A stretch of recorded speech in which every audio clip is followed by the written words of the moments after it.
Good afternoon, and welcome to our special guest panel presentation, Gaming Podcasts.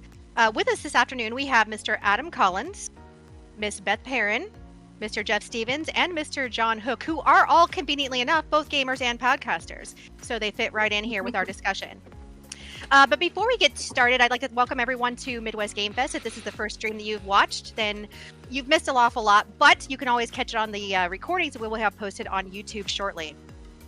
With this afternoon's panel, I'd like to start by asking each of our guests who, while probably familiar to at least some of you out there, may not be familiar to all of you, to introduce themselves.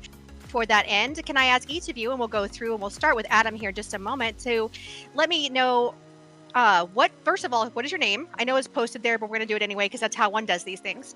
And then I'd like you to name your podcast and the kind of content that your podcast covers. So we'll start there in what is my upper left-hand corner with Mr. Adam Collins.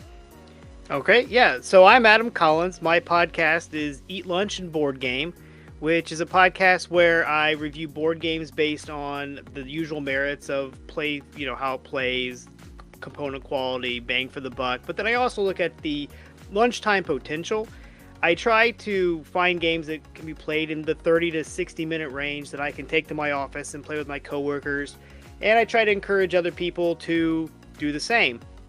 I also have guests on every now and then where I pick their brain on what their go-to 30 minute or 60 minute game is, to kind of add to the collection that is ever growing of lunchtime games. Fantastic. Now, the next person I'd like to introduce herself is Miss Beth Perrin, who is probably well known to many of the people here. She's a fixture at Midwest Game Fest. But Beth, go ahead. Yeah, so in this panel, I'm actually in the capacity of a podcaster. I co-host a podcast called Dice Don't Die, a Pathfinder 2 discussion-based podcast. So we cover everything having to do with the lore of Galarian, all the way to deep dives on classes, to covering news and different products that Paizo's releasing. Excellent. Now we're going to move on down to Mr. Jeff Stevens. Would you like to introduce yourself? Sure. I am Jeff Stevens. I am typically a producer of 5e, Adventures and Supplements on the Dungeons Masters Guild Drive-Thru RPG. My podcast really talks about the tabletop RPG industry, interviewing fellow creators. Ed Greenwood was one of my favorite podcast or episodes that I've had, and just trying to give players and other creators information about the backside of creating tabletop RPGs. Very cool. All right, and now finally, Mr. John Hook. Hi. I have a podcast called Modern Mythos, which I co-host with my friend Seth Skorkowski of YouTube fame. And he and we talk about writing, game mastering, we give player tips. In general, it's for games in general, but we do have a special focus on how to apply those skills to the Call of Cthulhu role-playing game. Awesome. All of those sound really interesting, and I'm excited to dive in more and get to know all of you a little bit better and your podcast a little bit better. If anybody is wondering, and I suspect they're not, but if anyone is wondering who I am and what I'm doing here talking to these amazing people, my name is Laura Croston. I'm a nerd who is not a podcaster, but does super love the sound of my own voice. So that's why they asked me to help by asking these people questions. Moving on, it sounds like all of you are veteran gamers. I'm assuming that. So how long have you been gaming and how long have you been podcasting? Beth? So I have been gaming for, oh my gosh, about 17 years. So I started gaming when I was just 15 years old as a way to sort of bond with my boyfriend at the time. I thought, oh, this could be fun, and have absolutely adored it ever since. I guess I liked it so much I ended up marrying that guy. That's strange. That's good.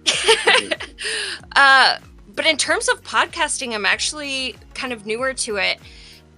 I started actually right before the pandemic. I know a lot of people started podcasting when we were all stuck at home, but I decided that when Pathfinder 2 is released, I just wanted to talk about it more. I really loved the things that were coming out for it. I really loved the concept, and I really enjoy sitting and talking with my friends about nerdy things. So what could be better than putting our heads together and making a podcast? Right, I think that that's probably something that a lot of people can relate to, is that we get to sit around and be passionate and excited and bubble over with this stuff, right? And you just get to do it publicly, which is awesome. Okay, so Mr. John Hook, what about you? How long have you been gaming and how long have you been podcasting? Well, I started gaming in 1978 when I got the Holmes edition of Basic D&D under the tree. And I've been gaming on and off for most of my life. I got into podcasting really heavily. I think it was probably in 2011, I think. A friend of mine was starting a podcast for the Call of Cthulhu role-playing game, and he put an open call out for people to join him on this, and so I was the first person to contact him, and so that was the Miskatonic University podcast, which I did that for 9 years, and then recently, just because that schedule was so demanding and so constant, I needed to step back just a little bit, so I couldn't get away completely. So I stepped back from doing a bi-weekly podcast to just a monthly podcast, which is Modern Mythos, and I've been doing that since, well, we launched it almost a year ago, and it's been going great. Oh, very neat. Okay, so right now we have 1978 with which, now you said the home edition, so is that like are we talking red box, blue box? What are we talking about on Blue that? Box. Blue Box edited All right. edited by Dr. Holmes. Okay, so right now the current front runner is John Hook with 1978 Blue Box. So how long, Mr. Jeff Stevens, have you been gaming and podcasting? It's probably just, I started gaming probably after the Blue Box, so I'm not gaming as long, but yeah, I was gaming in the late 70s and early 80s up into the 90s, and then took a long hiatus after I graduated high school because I thought it was time to start a career, and nobody gamed in the career industry.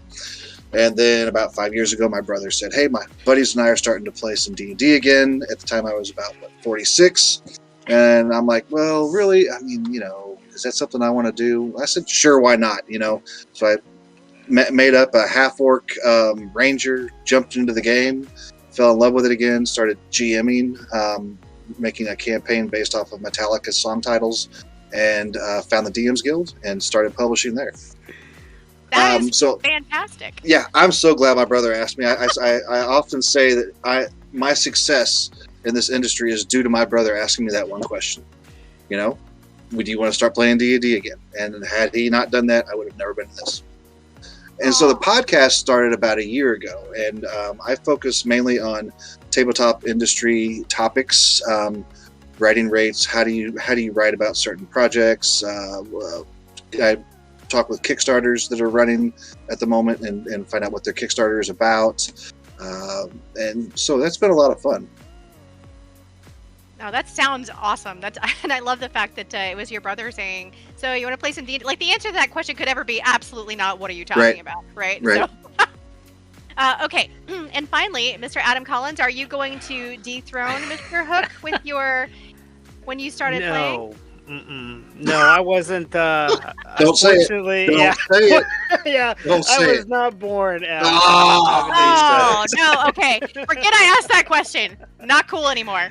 No, my gaming, I did a lot of the old tabletop games, the old Hasbro now, but the Parker Brothers, Milton Bradley. I got, then we played a lot of those. Even into college, we had a lot of like late night tournaments of Risk and Axis and Allies and stuff like that. I got into RPG a couple years ago, actually, with Wendy's. Do you remember when Wendy's put out their little Feast of Legends? Yeah.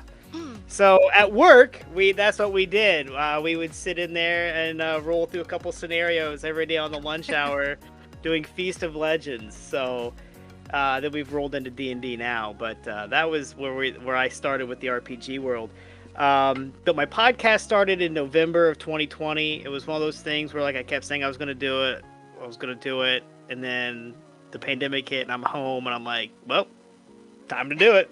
Yeah. So I did. So now, I've been running about a year and a half now. So love it. Wouldn't stop. Oh, fantastic. The inspiration, I just want to say, the inspiration for my podcast really came from listening to other podcasts. So, people like you who took the leap to actually start your own podcast, and, it just really influenced my decision to go ahead and try it myself. Yeah. Actually, you kind of that dovetails really nicely with the next question that I had, which was not first of all, what was the inspiration for? Since I'm going to steal that, but in addition, the actual question was, I assume that when you started out, you had a goal with your podcast. So, what was the goal in terms of your podcast when you set out, and do you feel like you achieved that goal or purpose? So we can just start back with you, Jeff, again, and you can tell us the rest of that. So, what was your goal when you set out, and do you feel like you've achieved that goal thus far? The goal was to acquire a lot of viewers of the podcast or listeners and watch, because I do a Twitch stream and then we record it and then convert it to podcast, because I know a lot of people would rather listen to something on their way to work or while jogging or working out or whatever they do, than sitting around and watch somebody on a stream sometimes. But that's been hard for me. I don't know if that's difficult for anybody else, but to try and get listeners on a podcast is really difficult. But as far as other inspiration, I just really wanted to share insights into the tabletop industry that other people may not know. And listening to like James Introcasso's podcast, I don't know if anybody knows who he is. And just there's so many podcasts within the tabletop RPG industry that we may not even listen to the same ones. But yeah, just. I don't know. It felt like it was fun. It felt like it would have been fun to talk to the people that they were talking to, ask them questions, pick their brains, and then share that with other people. And do you feel like you've achieved that then? Do you feel like you've reached the... Yeah, I think so. Yeah, even though I may not have the listenership that I'm hoping for, I know that's going to grow, just like anything in the TTRPG industry. It's going to take time. But yeah, I think I'm sharing insightful information with people. Oh, good. Oh, no, from what we've seen so far, absolutely. And Mr. Hook, would you like to weigh in on that in terms of what your inspiration was and then goals and having achieved those goals? Yeah, the inspiration going back to Miskatonic University podcast was to just, have a platform to have conversations about the game, because the type of content that we put out in the Miskatonic University podcast is this really same kind of content that I'm doing in Modern Mythos as well. We talk about writing games and running them. We talk about the role-playing game and some of the new products that are going to be coming out. And just, getting a platform out there to try and disseminate some of this information, and give people, something to debate about, something that they can, think about and go, oh, this is interesting, and have growing conversations on that. So just out of curiosity, I kind of want to ask this, I think, of everyone later, but you just mentioned something interesting with the the industry insights and things like that. So do you feel like it helps to do you have any kind of insider information, or do you feel like that's necessary?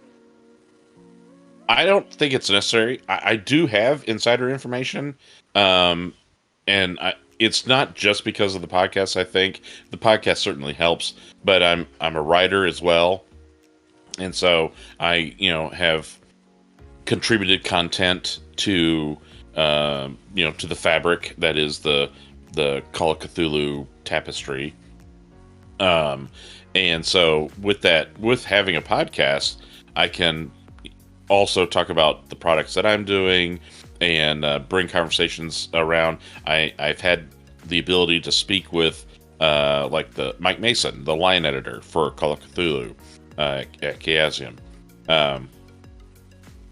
And so yeah, there are times when we can talk to Mike and he'll use the podcast as a way to get new information out to people. It's just one of the many ways that Chaosium would, bring information out. Sure. And of course, there are things that I hear that, just kind of keep on the down low until there is an official announcement, that kind of thing. Okay, so, but I do want to get back on track with it, because I want to be sure that we give Adam and Beth a chance to weigh in on that. So, Adam, what is the inspiration for your podcast? And then what were your goals, and have you achieved them? Well, my inspiration was I worked at a office that every division was very segmented, separated, siloed, and I started playing board games with some people in my group, and then more people started, coming in from other groups, and as I started seeing more and more people, we started off with like 4 or 5 of us playing Settlers of Catan, and by the time I left the company 5 years later, we had about almost 20 people playing on a rotation, and we played way more than just Catan at that point. And so my inspiration for the podcast is to try to get more people to play games with their coworkers, get to know their coworkers, and this gives you like a fun way to do it, so you're not just walking up and saying, "Hi, my name's Adam," you got a board game in front of you, you can just sit down and play. And it's been a lot of fun with the podcast, because it was actually my son's idea to start interviewing people. He wanted me to call or reach out to Justin DeWitt of Fireside Games to talk about Castle Panic, and I was like, he's not going to talk to me. Well, of course he is. This industry's great, and so it's given me a lot of courage to go off and reach out to anybody. I've only had a few people kind of shy away. But other than that, it's been great. My goals, I'm trying, obviously, like Jeff said, I want more listeners, so I don't know if I don't think you can have too many listeners, but I've achieved, a lot. I've reached out to people I never thought I'd talk to. I've made friends across the Atlantic. I've talked to a lot of people over in London and stuff, and up in Toronto, and it's been a lot of fun, and achieving just talking to people, getting their insights, and like I said earlier, their ideas for 30 and 60-minute games has been a lot of fun. Oh, neat. I gotta say, Adam, I love your podcast about this, because I used to also work for a company, and we played games over lunch, and it did the same thing. It started as a small group, and it became larger and larger, to the point where the company for our lunchroom bought a bigger table to accommodate all of the gamers at one table. Fantastic. Nice. Awesome. And, yeah. And I'm going to subscribe to your podcast right after we get off this, because I am one who enjoys a 30 to 60-minute game. There's some like Talisman that can take all day, even though they say play in 60 minutes. It's like, no, it's not. It's a lie. So yeah. It's like everybody keeps saying their favorite 60-minute game is Wingspan, and I'm like, how are you getting that in 60 minutes? I don't understand. So, but yeah, it's great. I have a lot of fun with it. And Castle Panic is a great game, by the way. Yeah. I gotta listen to that podcast. Okay, Beth, would you like to take this one? Yeah, so for me, it was when the playtest was going on for Pathfinder 2, and I just wanted people to talk about it, honestly. And there was the forums. I'm not so much a forum person. I don't know why. It's just not my jam. So I joined a podcast, and the initial plan was to see kind of where it went, and then we just really evolved to enjoy the discussion style versus the like live play or actual play podcast, which are all great, but I just tend to just really enjoy that discussion based, and we just kept meeting and kept producing content, and it's been wonderful. And I definitely think we've sort of done what we said we were gonna do, but then we're always looking for like sort of new ways, new topics, new things to talk about. So yeah, it's a lot of fun. I enjoy it. Can I expand on that just a little bit also? you mentioned discussion, being able to have a discussion about the games or the industry, that type of thing. I'm on Twitter and other social media, and a lot of times, if you were to post a statement on Twitter, that can go backwards for you. It can not be. It can become quickly not a discussion, and it can become just somebody complaining about your statement, and then everybody dogpiles onto that. So it's not a discussion. It becomes more like just I don't know. It's not. I don't find it a great means for discussing gaming. Whereas I think the podcast, when you have interviews with people who may have differing views at the same time, that's a better discussion platform for me, I think. I'm a big fan of long form content in terms of this. So, for me, it was the best way to sort of dive into something with my friends and talk about it and have fun doing it. Make a lot of jokes. Actually, you guys, I think that's a good point that I was going to cover a bit later, but this is as good a time as any to ask. So, I know with Pathfinder, what made me think of this is that Pathfinder 2's release was kind of a polarizing event. I think people were either right. I think that's fair to say. Polarizing is a nice way to say that sure. People had like real strong opinions on at least two sides. And so, how do you address dealing with content that is polarizing or perhaps discomforting to what might be a segment of your audience? Do you just try to shy away from that? Do you steer right into it and acknowledge it? What do you do in terms of that? Because it can, as Mr. Stevens said, it can be one of those things that in a Twitter-like environment where there's an instantaneous statement reaction kind of thing, I think it becomes a difficult proposition. But how do you handle that in your podcast, and how is that different? Sure. With anything, right? We are going to share our opinions. That's kind of the podcast that we've developed, is we don't shy away from controversy, and we don't shy away from our opinions.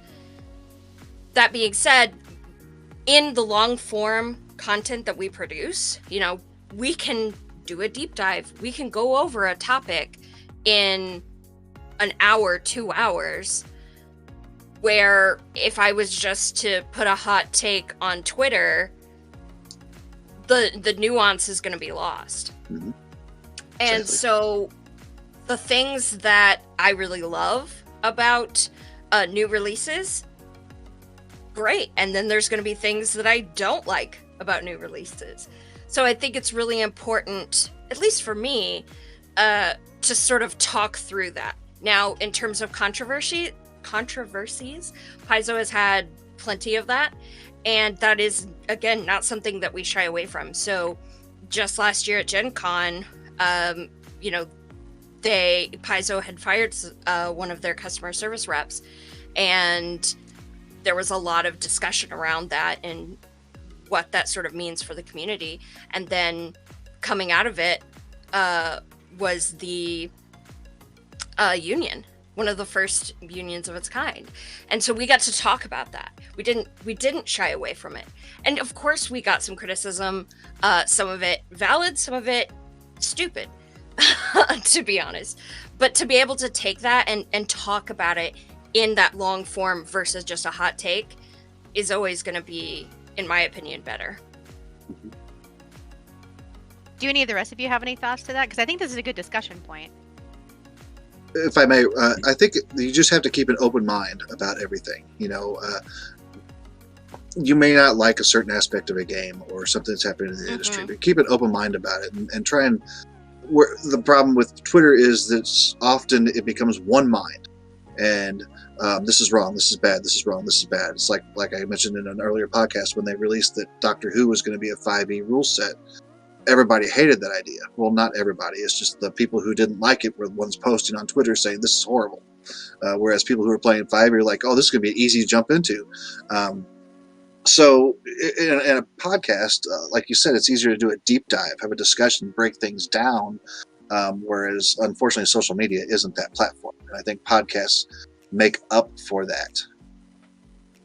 Yeah, I agree with podcasting as a platform, whether it's an audio only or is a audio video. There is a a more human connection that I think can be made than just text alone.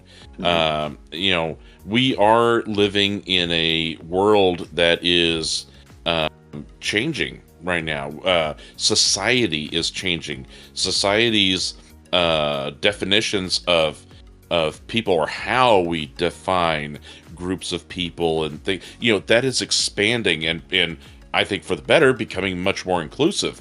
But when it's a text only type of format, not only does it get lost, but I think the humanity, the voice behind that statement gets lost, because you can't see or hear who the person is who's making that. Where with podcasting, we have that ability to bring the actual voice, and you can hear inflection, and you can, because our podcast is audio only, and you can hear the inflection, you can hear the passion for certain topics. We can introduce to you creators who bring different viewpoints that may differ from yours, whose life experiences differ from yours.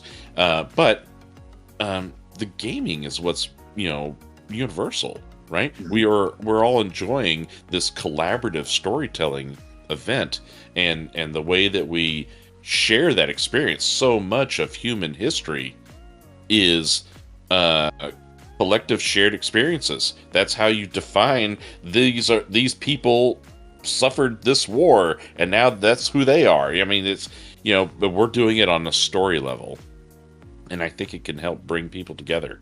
And with podcasting, we can get those voices out to you.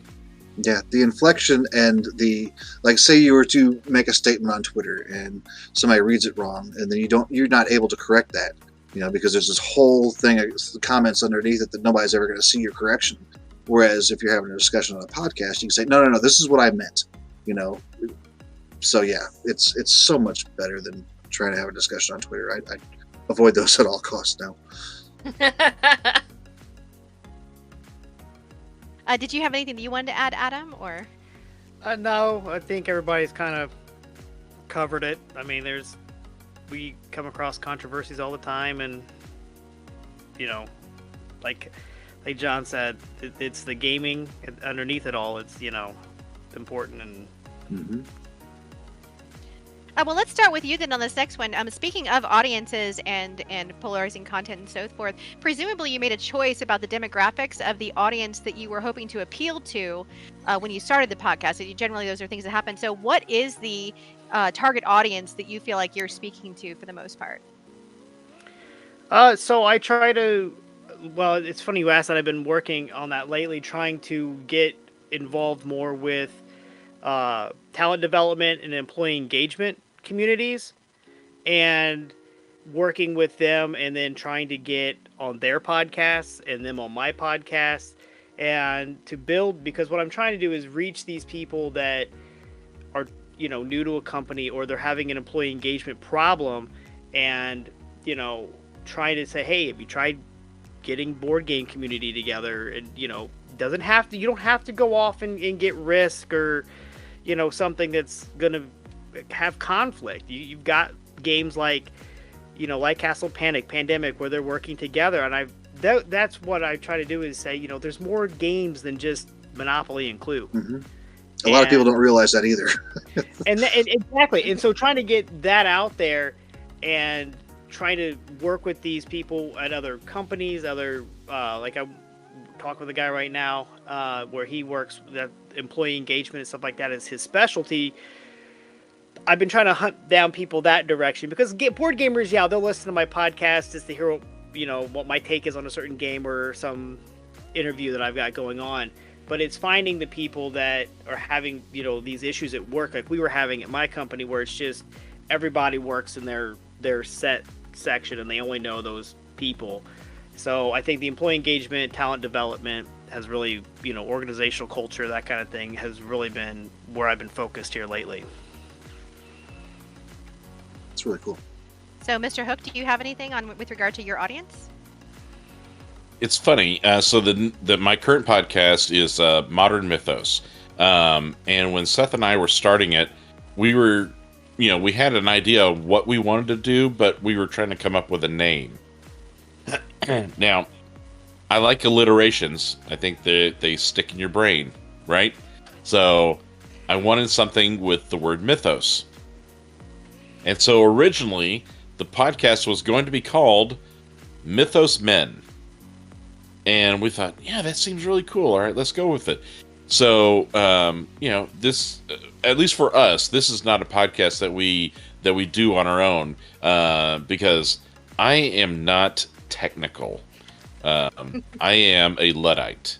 And so I will produce the content and then shove that pile of chips across the table and go, what can you do with this? Right? And so we brought in a couple of editors.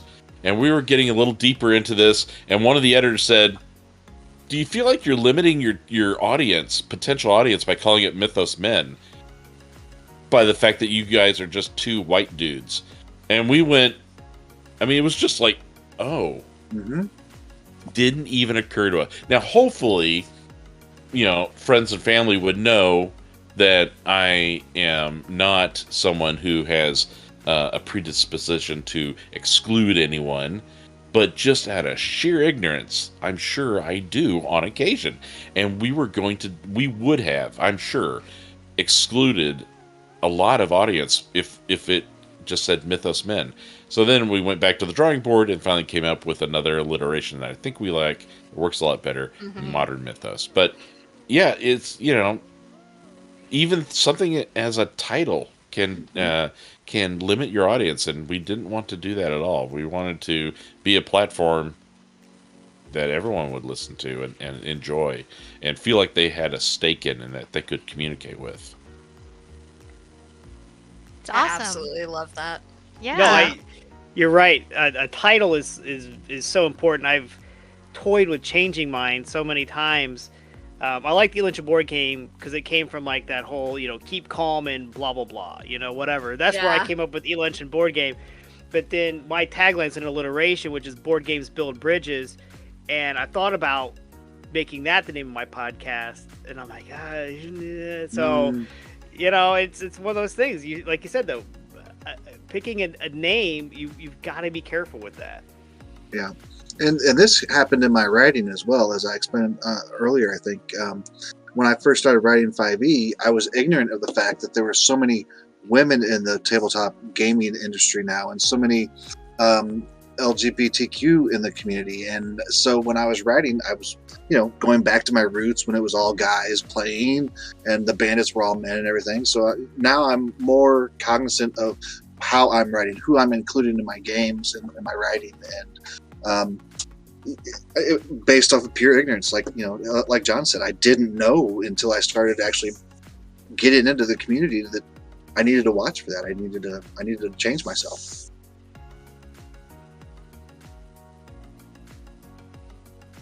So yeah, I think in terms of demographics, it has always influenced my content.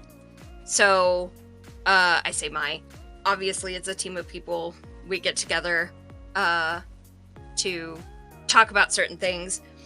And we're all in our late 20s, early 30s.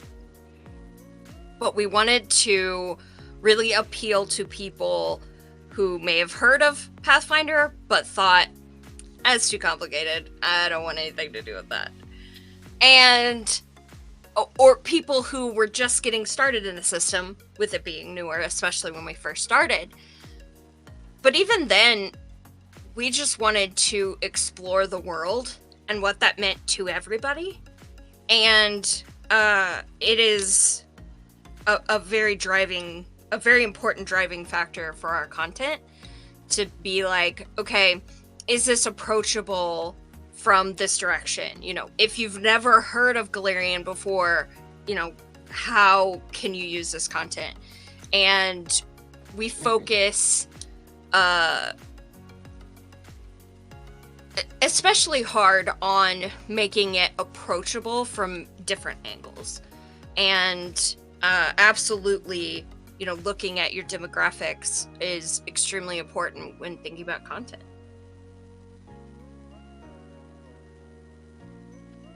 Awesome. Okay, I don't want to interrupt. This is a good flow of discussion, so I don't want to interrupt with with my nonsense if you guys have more to say. let's have your nonsense. Okay, well, no, I did, believe me, again, I don't mind sharing my nonsense. So that is not my problem. So we're going to change gears just a little bit here and talk a little bit more about the actual podcast production.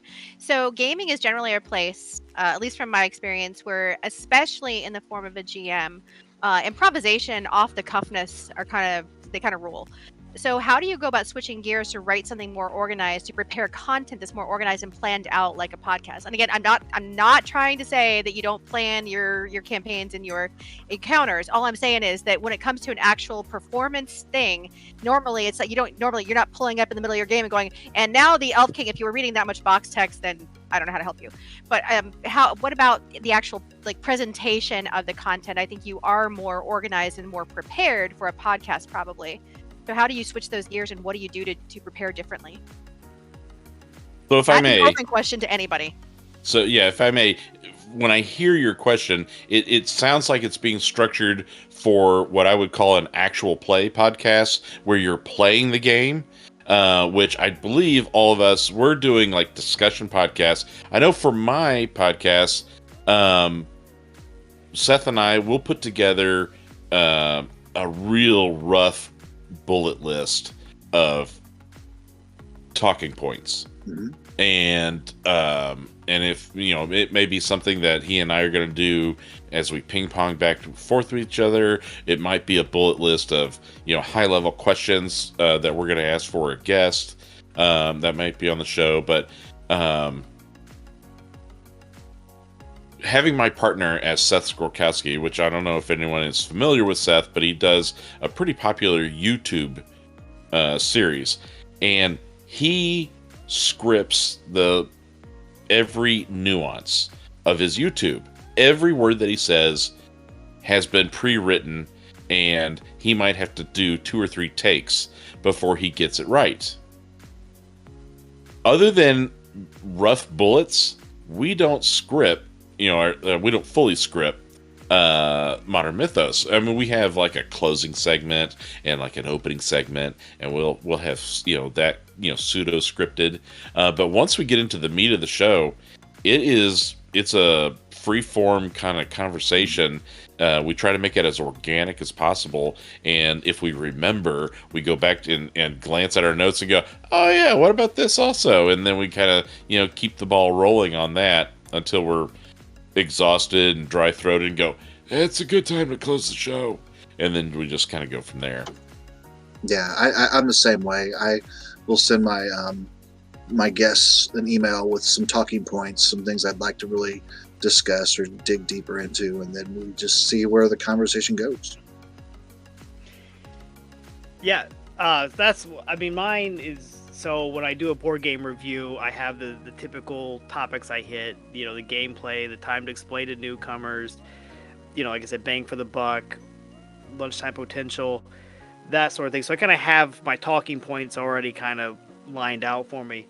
For my interviews, I send out just the same standard questions that I ask everybody, and then you never know where the conversation's going to go. I mean, I was interviewing a guy about a game called Turducken, and we wound up talking about what a turducken is, and then we went off on a whole tangent about how it's, a turkey stuffed with a chicken, stuffed with a duck, stuffed into an oven, but you eat everything but the oven. Then we got on a sidetrack talking about not eating ovens, and it's like, how did we get to not eating ovens, and I've had all kinds of hilarious stories that just kind of like come out of nowhere, and you just sit there and think, you can't script this. This is just out of nowhere. So, yeah, I mean, I've got structure, kind of like John said. This is what I want to talk about. A lot of times I'll get through an interview and I'll be like, oh man, I totally forgot to ask this question. And it happens, but you never know where the conversation is going to go. So I am actually, I think, the outlier here, except for your partner, John, who does a full script. So I have an outline that I write. So I start with research, whatever topic we're talking about. I'm immediately, okay, well, what is this like in previous editions? What is a historical? So one of our most popular series is about classes from Pathfinder. So what's the historical basis, if there is one, for a class? What was it like in first edition? What was it like originally in D&D editions? And then really digging into what it's like now. And I've had to kind of scale back, because I have a tendency to start what I think is an outline, but it has like full sentences written. And my co-hosts, I'm very fortunate to have. I have 3 of them who then, like, I'll be going off the script. I'll be very rigid in what I'm saying. And they're the ones, like, cracking jokes, saying, well, what about this? Or, you know, what about that? And will try to get me off topic. And it works for us, right? So I'm able to bring the structure into it, and a lot of research and a lot of writing, and then about half of that goes out the window the moment we start recording. And fortunately for us, it works. We enjoy it. We have a lot of fun with it. But there have definitely been some scripts that I was really sad at the end. I was like, I didn't say half of what I wrote. But then the episode is released and it's, you know, a perfect episode. So yeah, it's kind of a little bit of both worlds for me. Yeah, but I often find that with podcasts is that you hardly ever hit everything that you want to hit in that episode. Or if you try, then your episode ends up being like 2 hours longer than you wanted it to be. That actually recently happened to me. I scripted an episode for the Summoner class for Pathfinder. And it was like, oh, but I need to talk about this rule set, and I need to talk about what this means, and I need to talk about this. And by the time we finished recording, it was 2.5 hours long. And I'm like, oops. And we cut it down a little bit, but honestly, probably not enough. It was a chunky episode. And sometimes that just happens. And I think that pre-planning can be very helpful. But when it comes down to it, you don't want to write too much, right? Or you're just going to bore everybody. Yep. Yeah, that having the show kind of organically, you know, get a life of its own and the conversation keeps going.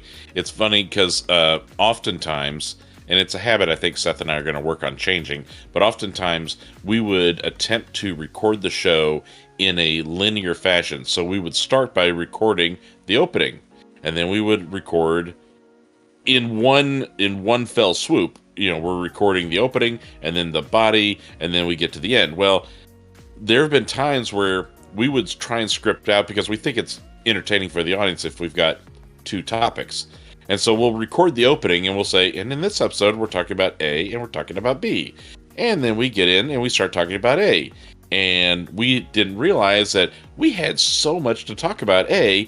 By the time we're about ready to do B, we're doing a kind of a silent time check and we go, holy crap. All right, let's just call that here. We have to re-record the opening to pull out B and just say we're talking about A, and then have our editors, you know, play with it and do that. But I did want to say, you know, because we are all examples of like a roundtable, you know, discussion podcast. Another type of gaming podcast is the actual play podcast, and I have participated both as player and as game master. And with those, you know, the script is the scenario that you're playing. My experience as being a game master for our actual play podcast is I'm cognizant of the time. I'm cognizant of the runtime, more so in an actual play than I am in anything else, because I want to make sure that the scenario that we're playing and the scenes that we're acting out stays engaging, and to try and get that listener to want to go for the next episode. I try and end it on a cliffhanger, end it on something exciting, you know, something that feels complete, either fully complete or has that great cliffhanger where you're just like, I can't wait for the next episode. And so Or I'll like be narratively important. narratively important, yeah. And so that, when it comes to an actual play podcast, I think your approach and what's important, mainly timing, is different than what you have for a discussion podcast. Yeah, we actually started off doing both. So one week we would do an actual play, and then another week we would do the discussion. And editing an actual play podcast is not enjoyable. let's just start there. For us, for other people, it may be great, but for us, we didn't enjoy it. And 2, we found that it wasn't the content that we enjoyed producing. Not just editing, but in terms of playing, we kind of wanted to keep that for ourselves, if that makes sense. And then we could take the discussions that start at that table into the podcast. And I've really, really enjoyed that. I do like actual play content, but it just wasn't where I wanted to go. So, I actually, to Mr. Hook's statement, I actually did mean the discussion style podcast. I've been a part of a couple of podcasts before, and we always scripted everything. We definitely went away from the script at varying points, because I don't think you can help that. As if you have people who, again, love the sound of their own voices, you cannot possibly just stick to those words on the page, because my words are so much better than whatever's there, right? But I do appreciate what you're saying about the off the cuffness, and I actually like to hear that there is more off the cuff, because I think that becomes more organic and more engaging than listening to people read off of the page. But speaking of the topics and so forth, so how do you choose your topics for your podcast? I suspect all of you have your own paths to get to what it is that you end up talking about. So how do you choose your topics? And again, that's an open question for anybody who wants to just jump right in there. I'll go. Right in there. I'll jump. Okay. I'll jump. So a lot of times I'll see things on Kickstarters, 5e related, and I'll reach out to that person and see if they want to talk to me about their project, and not just about their project. I like to have a first half of my podcast be something mechanical or something within the industry, and then we start talking about their Kickstarter the second half, because I don't want to just promote a Kickstarter on my podcast and become that kind of person.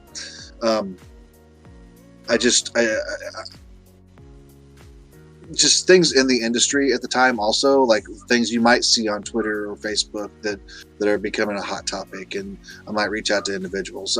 My upcoming one in about a week or so is going to be talking about designing high-level 5e adventures, so tier 4 for character levels of 15 to 20. I'm going to have a panel on there discussing how these individuals do that, because you see a lot of that within the industry also. I was like, okay, well, a lot of adventures only go up to such a level. What do we do after that? Why isn't there more high-tier adventures? And so just trying to help out maybe GMs or DMs create or give them insight as to how to create interesting high-level adventures, and just kind of watching the industry and seeing things that are cool, or things that you want to know more about, and just reaching out to those people and start a discussion, then asking them to be on your podcast. So I'll go, because that's basically what I do, right? So I love board gaming in all shapes and forms, and I consume all of it. Podcasts, books. So one of my favorite things to do is to read about it, right? I've read all kinds of books by all kinds of different authors, and usually when I get through, I usually can't even wait. I get halfway into this book, and I'm, oh my gosh, I want to talk to this author so bad, and then I have to tell myself, well, I gotta at least finish the book, right? And then sometimes I don't. Okay. But the book, so I've read a lot of really good books on board gaming and various topics on it too, right? And then I get through, and then I reach out to the author and say, hey, I just finished your book, I really liked it. And some of these books are newer, some of these are older. You just, I found, the old Phil Orbane's, Monopoly guide or whatever, right? And I've read through that, and I reached out to Phil Orbane's, and you never know what you're gonna do, and that's how I, then I have like my standard questions. So I just reach out to people and say, hey, this is my podcast. This is what I do. I read your book. I love it. I'd like to pick your brain about what is your favorite 30-minute game, your favorite 60-minute game, and go from there. And then as far as what games I pick, it's just what games are usually sitting around on my shelf that I've played a lot at my office, or a lot of them lately have been ones that my guests are like, because one of my questions I ask is, what is a hidden gem game? A game you don't think enough people know about. And that one, really, that question has cost me a lot of money. A lot of money, a lot of shelf space. I ship some of my games to my office so my wife doesn't see them while I come home. But that's a great way for me to come up with more games to talk about, because the people in the industry, they're everywhere and they know so much and they play games you've never heard of. But reaching out to random people and getting new game suggestions is, like I said, it's very expensive but very fun. Yeah, I can imagine. You have something, Beth? I was gonna say, could y'all go ahead and keep jumping in there? That'd be great. Yeah, so it normally starts with me because I talk a lot, and it's, what do I want to talk about?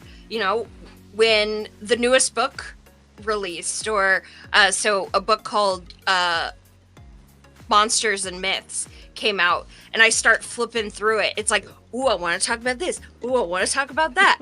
Okay, let's follow this thread. And we actually have a spreadsheet of topics that I just will pull from constantly, based off of what I'm reading.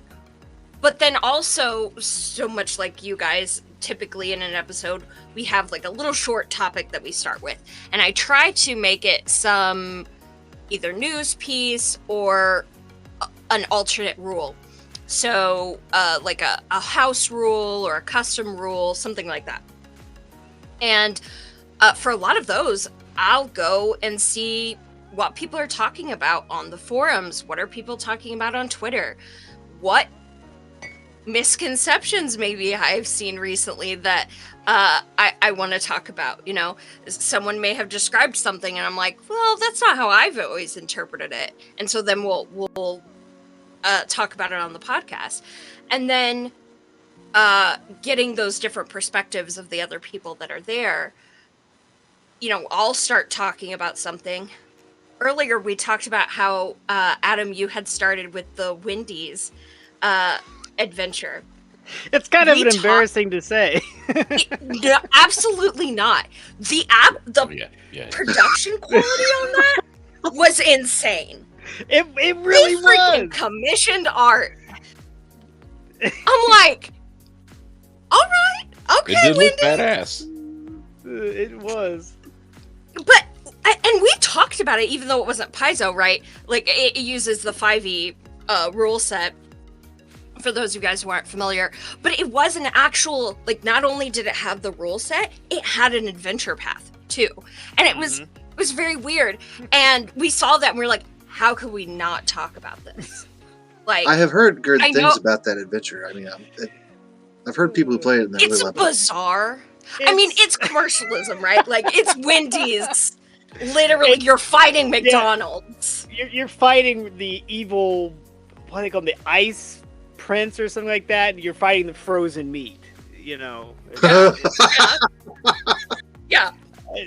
No, and you got to work your way through a ball pit. Like, you got to work your way through like a playland in one scenario. Yeah, like I said, it was, as an introduction, it's kind of sad, but we had a blast with it. We had a good time with it. I mean, if you're taking it as kind of like tongue-in-cheek and fun, I see no problem with it. You kind of, it was a marketing tactic, but it was a marketing tactic that I could get behind. You know what I mean? Like, and so, like, things like that will happen where I'm just like, I have to talk about this. And earlier, just in this podcast, I talked about when the Paizo Union was announced, Paizo Workers Union. We weren't supposed to record that week. And I said, no, we have to record. We have to talk about this. This is amazing. And I want to talk about the implications, and I want to talk about this and that. And, you know, that episode, I think the entire episode was on that one topic because I was so fired up about it. So for me, whenever I'm picking things, I have my bread and butter, right? Talking about classes, talking about new releases. But there's always these other things that I pick that I'm like, what am I excited about? What gets me? That's the important thing. Wanting to yell or wanting to laugh or wanting to scream at the internet and say, what is wrong with you people? You know, So, what's really cool in this industry is a lot of times, if you reach out to somebody to talk about their game, ask them on your podcast to talk about their game or their creation, they're going to be on your podcast. You know, you're going to have more yeses than you are no, because people want to talk about their product. They want to get the word out. You know, it may result in 1 sale, no sale, 10 sales, who knows? But it's still getting their name out and their company name and the product's name.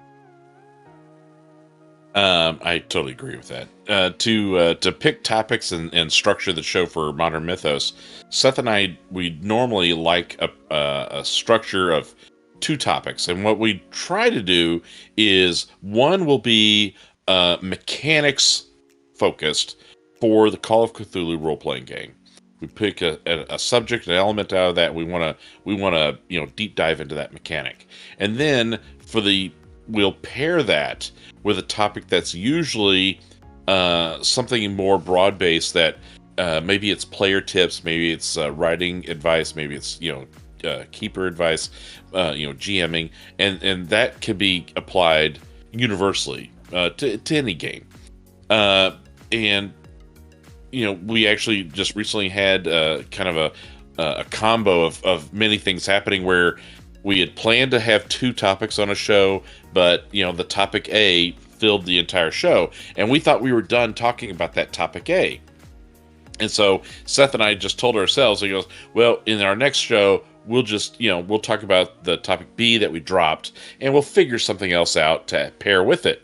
Well, we put this episode out, and we have a pretty lively social presence with Discord. And so listeners on Discord were like, that was really cool what you were talking about, but you didn't mention this aspect or this aspect or this aspect still of that topic A. And so Seth and I were like, well, now we know what the next episode is. We still go back to topic A, and we pick up those last few things that we didn't mention that were pointed out to us on Discord, and then we have our topic B that we had, previously tried to do. And so that's how, some episodes just get built that way,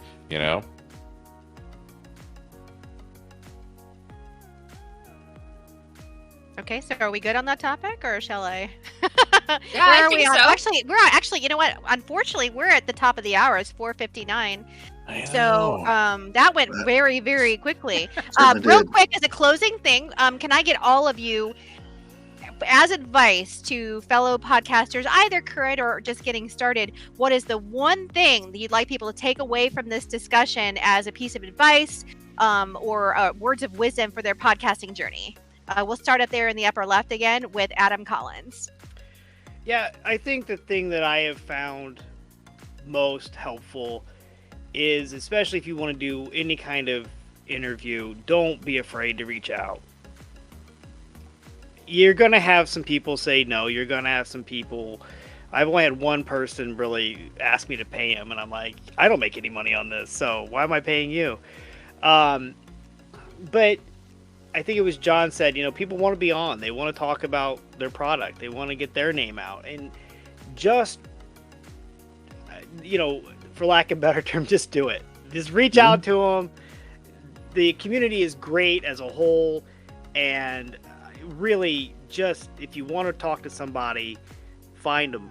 Find a way. Board Game Geek, LinkedIn, Facebook, Discord, whatever, a friend of a friend of a friend, you can find a contact for them. Do it. Reach out.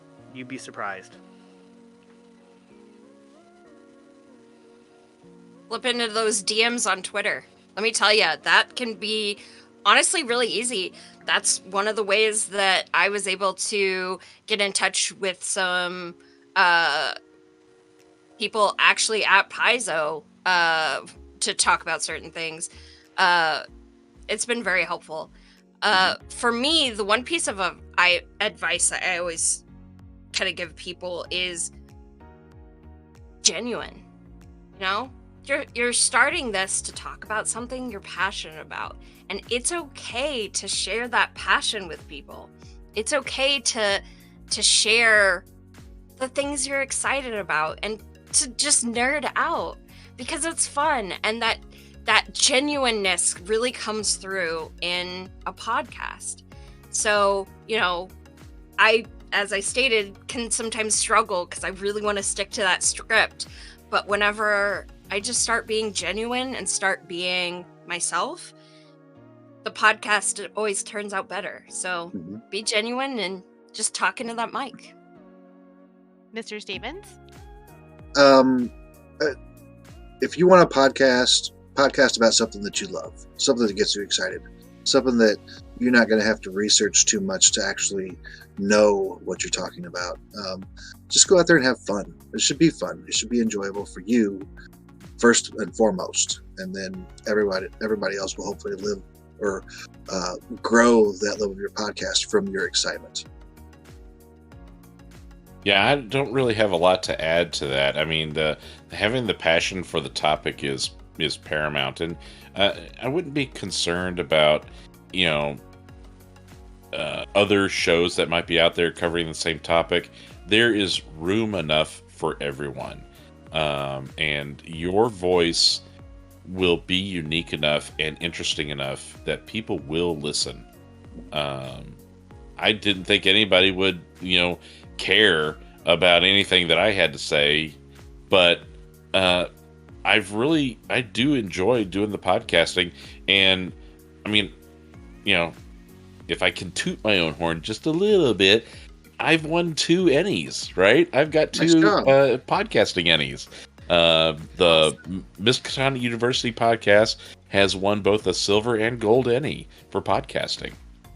So it's fun and it's neat to be recognized. So, you know, come on in. The water's fine and the pool's big enough for everyone.